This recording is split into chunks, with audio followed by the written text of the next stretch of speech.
میرے دل پر میری آنکھ لگے دل پر ہر شب میں روتے آغوش میں آ جا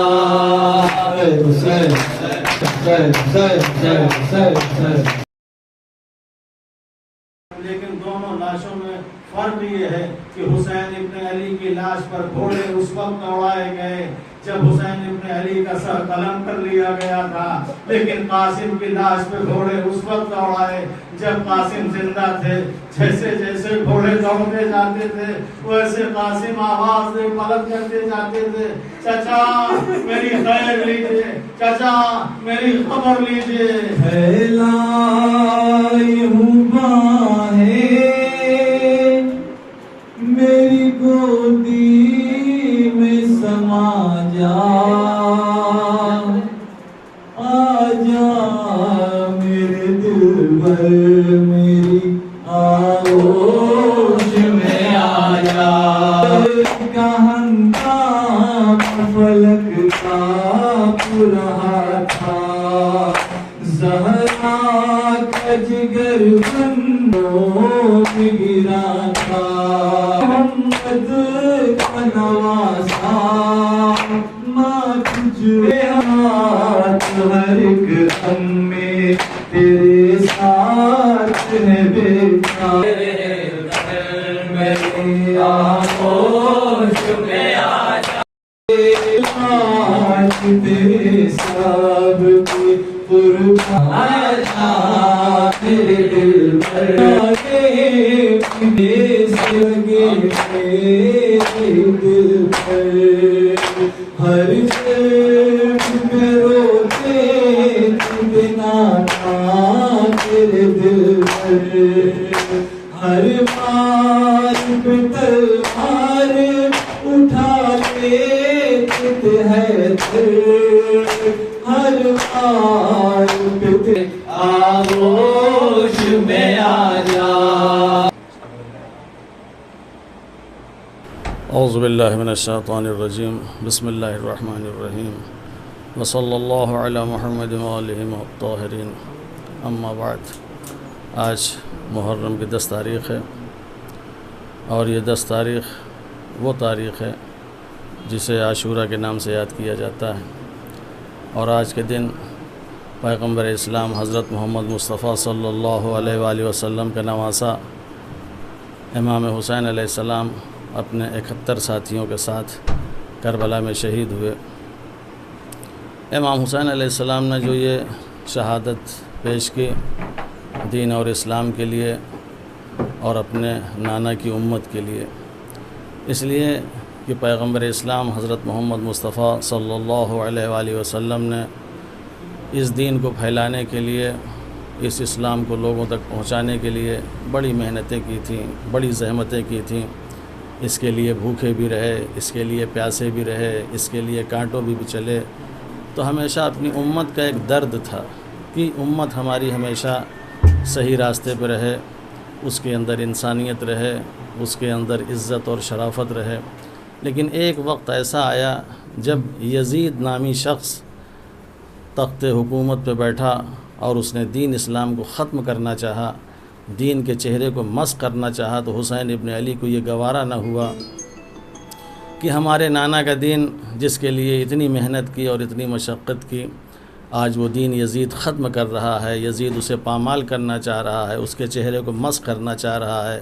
تو امام حسین علیہ السلام نے مدینہ چھوڑا، کربلا آئے، اور کربلا آنے کے بعد اپنے نانا کے دین کو بچانے کے لیے جس طرح کی بھی قربانی ہو سکتی تھی، امام حسین علیہ السلام نے ساری قربانیاں پیش کیں۔ ان قربانیوں میں ایسی قربانی تھی کہ واقعاً امام حسین علیہ السلام کے لیے بہت سخت تھا ان قربانیوں کو پیش کرنا، مگر سب کچھ برداشت کیا۔ مثلاً آپ کا ایک بیٹا جو 18 سال کا، جس کا نام علی اکبر تھا، اور امام حسین علیہ السلام اکثر اپنے اس بیٹے کے لیے کہا کرتے تھے، یہ میرا بیٹا وہ ہے کہ جب میں اپنے نانا کی زیارت کا مشتاق ہوتا تھا تو میں اپنے بیٹے علی اکبر کو دیکھ لیا کرتا تھا۔ یعنی شبیہ رسول تھا، شبیہ پیغمبر تھا، شبیہ مصطفیٰ تھا، کربلا کے میدان میں ایسی شبیہ کو بھی پامال کیا ان ظالموں نے، اور ان کو بھی قتل کرنے میں کسی طرح کی کوئی کمی اور کوتاہی نہیں کی۔ اسی طریقے سے جناب قاسم امام حسن علیہ السلام کے بیٹے تھے، ان کو بھی بڑی بے دردی سے شہید کیا، ان کی لاش پر گھوڑے دوڑائے گئے۔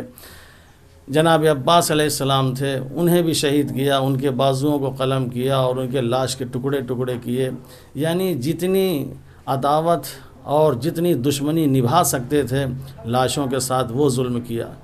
نواسہ رسول آخر میں میدان میں آیا اور آنے کے بعد کہتا ہے کہ تم مجھے کیوں قتل کر رہے ہو، کہ ہم نے کون سی چیز ایسی کی کہ جو دین کے خلاف تھی، اسلام کے خلاف تھی؟ ہم نے حلال کو حرام کر دیا یا حرام کو حلال کر دیا؟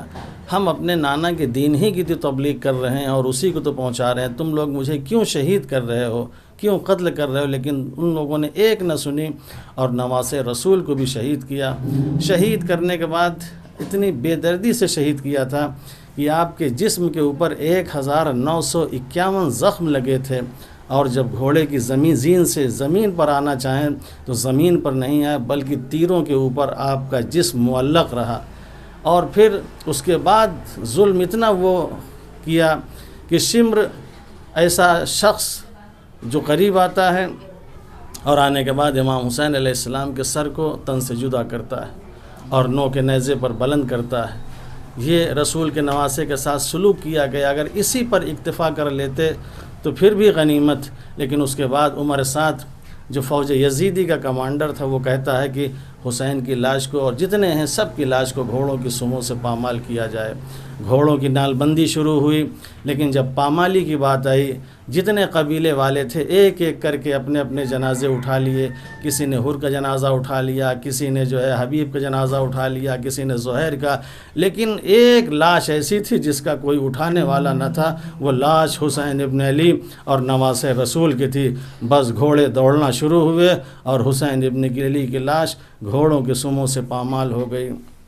حسین کی لاش پامال ہوتی رہی، دنیا دیکھتی رہی کہ جو رسول اپنے بیٹے کو کبھی دوش پہ سوار کرتا تھا، جو رسول اپنے نواسے کو کبھی پشت پہ سوار کرتا تھا، کبھی اس کے گلے کا بوسہ لیتا تھا، کبھی اسے چومتا تھا، اس کی لاش گھوڑوں کے سموں سے پامال کر دی گئیں اور اسی حسین کی بہن اور بیٹیوں کو گھروں میں آگ لگائی گئی، خیمے جلائے گئے، ان کے سروں سے چادریں چھینی گئیں اور کربلا سے کوفہ اور کوفہ سے شام دیار بدیار پھرایا گیا۔ یہی وہ غم ہے، یہی وہ مصیبت ہے جسے ہر سال محرم میں یاد کیا جاتا ہے، اور پہلی محرم سے 10 محرم تک خاص طور سے پوری دنیا میں امام حسین علیہ السلام کی عزاداری اور ان کا غم منایا جاتا ہے۔ والسلام علیکم ورحمۃ اللہ۔ خصوصی اہتمام کیا جاتا ہے یوم عاشورہ پر؟ جی خصوصی اہتمام کیا تھا، جو اجلاس مجلس کس طرح کے ہوتے ہیں آپ کے؟ ان دنوں جو اہتمام کیا جاتا ہے وہ زیادہ تر انسانیت کے لیے، بہرحال جو بھی چیزیں ضروری ہیں، چونکہ امام حسین علیہ السلام نے جو قربانی دی تھی یہ انسانیت کے لیے دی تھی، کوئی اپنی ذاتی فائدے کے لیے نہیں دی تھی، تو ہر انسان کے لیے جو بھی فائدہ مند ہے وہ کام کیا جاتا ہے۔ مثلا اس مہینے میں امام حسین علیہ السلام کی مجلس برپا کی جاتی ہے، مرثیہ و سوز و سلام اور نوحہ پڑھا جاتا ہے، اس میں ان کی مصیبت کا ذکر کیا جاتا ہے، اس میں انسانیت کا ذکر کیا جاتا ہے، اس میں لوگوں کو برائیوں سے بچانے کا تذکرہ کیا جاتا ہے، اس میں امر بالمعروف اور نہی عن المنکر کا تذکرہ کیا جاتا ہے،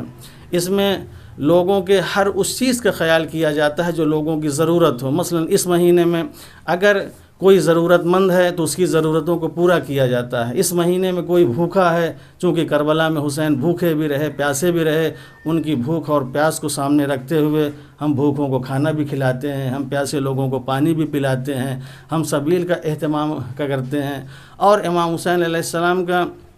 ہم جلوس، ایک پروٹیسٹ، ایک احتجاج جو ظلم کے خلاف ہے۔ سب سے اہم چیز یہ ہے کہ اس مہینے میں جو ہمارا سب سے بڑا کام یہ ہوتا ہے ظلم کے خلاف احتجاج کرنا۔ جو مجلسیں ہوتی ہیں، جو جلوس ہوتا ہے، وہ ظلم کے خلاف ہوتا ہے، کہ دنیا یہ سمجھ لے کہ ظلم جو ہے ایک ایسی چیز ہے کہ جس کے لیے ہر انسان کو کھڑا ہونا چاہیے، ورنہ اگر ظالموں کی تعداد یوں ہی اگر بڑھتی رہی تو پھر لوگوں کے اوپر ظلم کرتے رہیں گے اور دنیا مظلوم ثابت ہوگی۔ لہٰذا ظلم کے خلاف ہمیشہ قیام کیا جائے۔